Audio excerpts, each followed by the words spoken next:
ప్రయాణం అంటే మాటలు కాదు. అది పిల్లలతో అయితే మరీ కష్టం. మన మురళీ రాధ దంపతులు పెళ్లి నిమిత్తమై పిల్లలతో కలిసి వైజాగ్ నుండి తిరుపతి వరకు వెళ్ళవలసి వచ్చింది.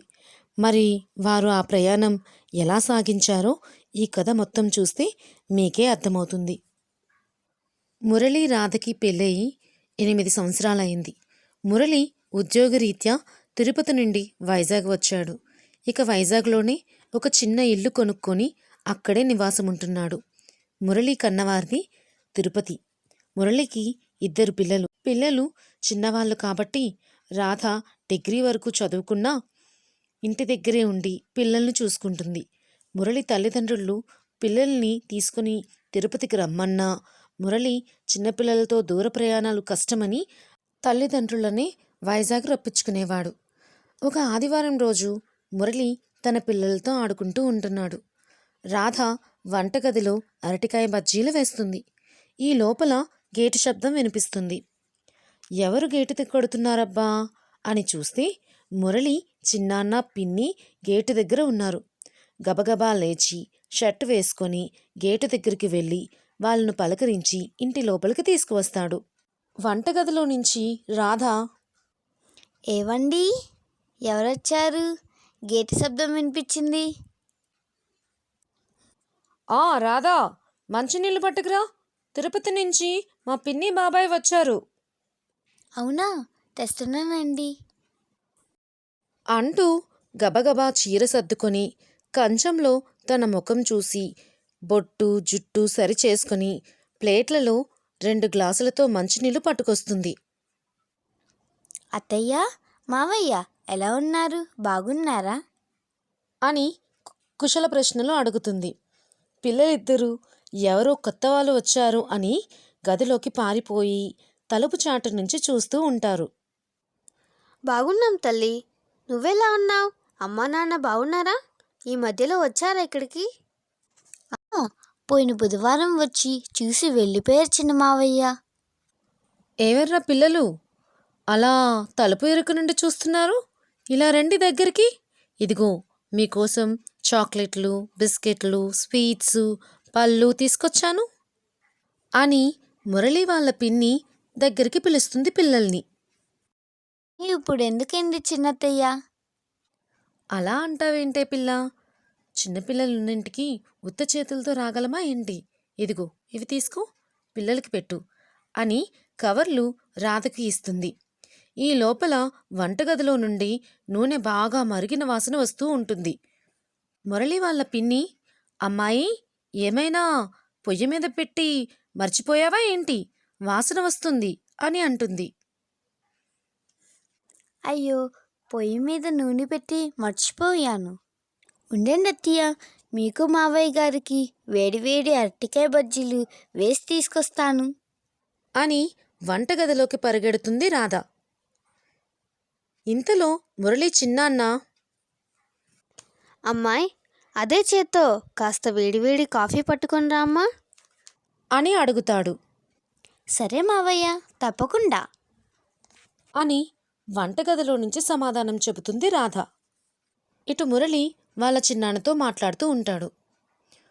ఏంటి విశేషం చిన్నాన్న, ఇలా వచ్చారు?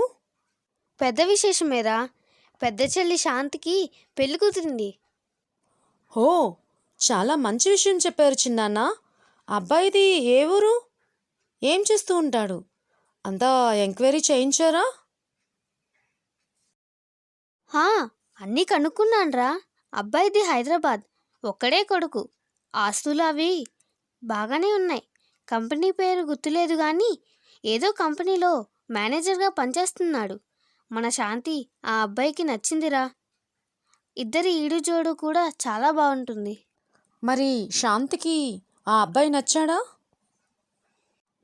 నచ్చాడురా. అందుకే పెళ్లి ముహూర్తాలు కూడా పెట్టించాం. అప్పుడే ముహూర్తాలు కూడా పెట్టేశారా? నేను లేకుండానే ఇదంతా జరిగిపోయిందా? మురళి వాళ్ళ పిన్ని ఇలా అంటుంది. లేదు మురళి, నీకు కూడా చెబుదామంటే మీ అమ్మా నాన్న వద్దన్నారా. నువ్వు పిల్లలతో ప్రయాణం చేయలేవని, రాలేవని, ఏకంగా పెళ్లికి పిలుద్దామని మాతో చెప్పారు. అందుకని పిలవలేకపోయాము. అవునరా మురళి, మొన్నే పెళ్లి చూపులు జరిగాయి. ఆ రోజే పెళ్లి ముహూర్తాలు కూడా పెట్టేసుకున్నాం. అంత తొందరగా ఎందుకు పెట్టేశారు చిన్నాన్న? అబ్బాయి తొందరగా పెట్టించాడ్రా. జాబ్ పని మీద అమెరికా వెళ్ళాలంట. అక్కడే 2 నెలలు ఉండాలంట. అందుకనే. మరి పెళ్ళెప్పుడు మావయ్య గారు?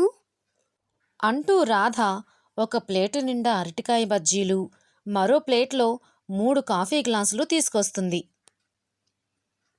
వచ్చే నెల అమ్మాయి, 15వ తారీఖు. అబ్బో, ఇంకా కొన్ని రోజులే ఉన్నాయి పెళ్ళికి. అవునే రాధా, నేను అదే మొత్తుకున్నాను. 2 నెలలైనా టైం ఉంటే అన్ని పనులు గాబరా లేకుండా నిదానంగా చేసుకోవచ్చు అని. కానీ ఆ అబ్బాయి ఒప్పుకోవడం లేదే. ఆ మాటలకు మురళి, పర్లేదులే పిన్ని, నువ్వు కంగారు పడకు, అన్ని పనులు సక్రమంగా జరిగిపోతాయిలే.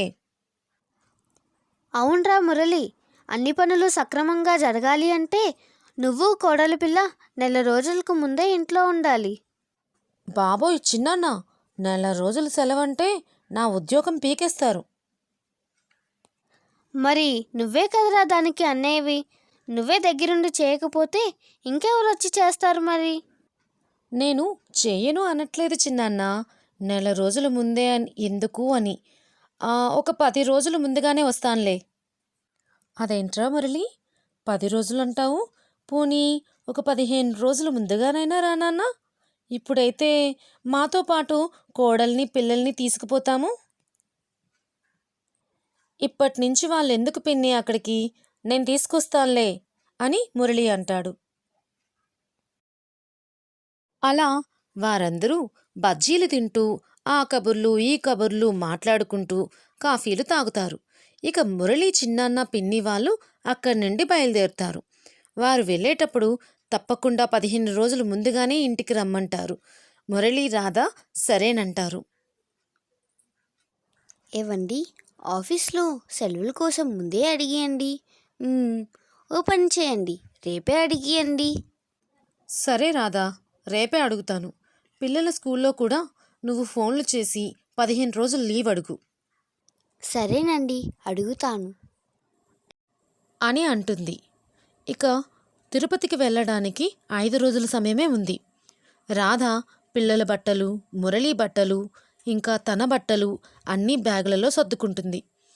పెళ్లి కూతురికి పెళ్లి కొడుకుకి కూడా ముందుగానే బట్టలు కొనేసి ఉంచుతుంది.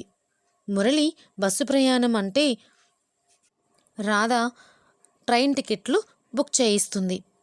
వచ్చే శనివారమే బయలుదేరడం. ఈ మధ్యలో రాధ తిరుపతిలో ఉన్న చుట్టాలందరికీ ఏమేమి కావాలో అన్నీ షాపింగ్ చేసుకుంటుంది. శనివారము బయలుదేరుతాము అని అనగా గురువారం ట్రైన్లో తినడానికి చేగోడీలు, బిస్కెట్లు, పిల్లలు తినడానికి చిన్న చిన్న కేకులు, చాక్లెట్లు చేసుకుంటుంది. పిల్లలు ఆడుకోవడానికి చిన్న ఆటబొమ్మలు, పడుకునేందుకు బెడ్షీట్లు, దుప్పట్లు అన్నీ సర్దుకుంటుంది. తెల్లవారుజామున 5 గంటలకి ట్రైన్కి అందుకోవాలి. మురళికి పిల్లలకు బయట తిళ్ళు పడవు. అందుకని రాధ శుక్రవారం ఉదయాన్నే మినపప్పు నానబెట్టుకుంటుంది. సాయంత్రానికి రుబ్బి నూక కలిపి రెడీగా ఉంచుకుంటుంది తెల్లవారుజామున ఇడ్లీలు చేయటానికి. అలాగే మధ్యాహ్నం ట్రైన్లో తినడానికి పులిహోర కలపడానికి కావలసిన దినుసులు కూడా సిద్ధం చేసుకుంటుంది. ఇక శనివారం రానే వచ్చింది.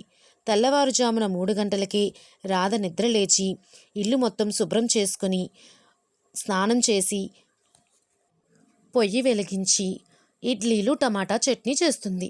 తరువాత పులిహోర కూడా కలిపేస్తుంది. అన్నీ హాట్ బాక్సులకి ఎత్తిపెట్టి బ్యాగులకి సర్దుతుంది. తరువాత దేవుడి మూల శుభ్రం చేసి పూజ చేసుకుంటుంది. ఈ లోపల మురళి కూడా నిద్రలేచి ఫ్రిడ్జ్, టీవీ, వాషింగ్ మిషను అన్నీ స్విచ్చెస్ ఆపుకొని కిటికీలు కూడా సరిగా ఉన్నాయా లేవా అని చెక్ చేసుకుంటాడు. పిల్లలను కూడా నిద్రలేపి వాళ్ళ చేత బ్రష్లు చేయించి రెడీగా ఉంచుతాడు స్నానం చేయటానికి. ఈ లోపల రాధ వాళ్లకు వేడి నీళ్ళతో స్నానం చేయించి బట్టలు వేస్తుంది. మురళి కూడా స్నానం చేసి బయలుదేరుతాడు.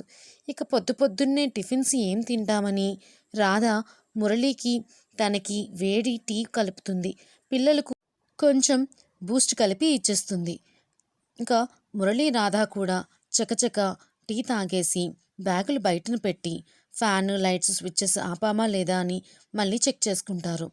బయలుదేరే ముందు దేవుడికి దండం పెట్టుకుంటారు ప్రయాణం బాగా జరగాలని. మురళి బైక్ మీద కూర్చుని 2 బ్యాగులు తన ముందు పెట్టుకొని పిల్లల్ని మధ్యలో ఎక్కించి చివరన రాధను కూర్చోమని రాధకి 2 బ్యాగులు పట్టుకోమని చెప్తాడు. రైల్వే స్టేషన్ కొంచెం దూరమే ఉంది కాబట్టి 15 నిమిషాల్లో చేరుకుంటారు. ప్లాట్ఫామ్ టికెట్ తీసుకుని రైల్వే స్టేషన్ లోపలికి వెళ్తారు. ఇక వారి రైలు ప్రయాణం ఎలా సాగుతుందో వచ్చే వీడియోలో చూడండి. ఈ కథ మీకు నచ్చితే లైక్, షేర్ ఇంకా సబ్స్క్రైబ్ చేయండి. ధన్యవాదాలు.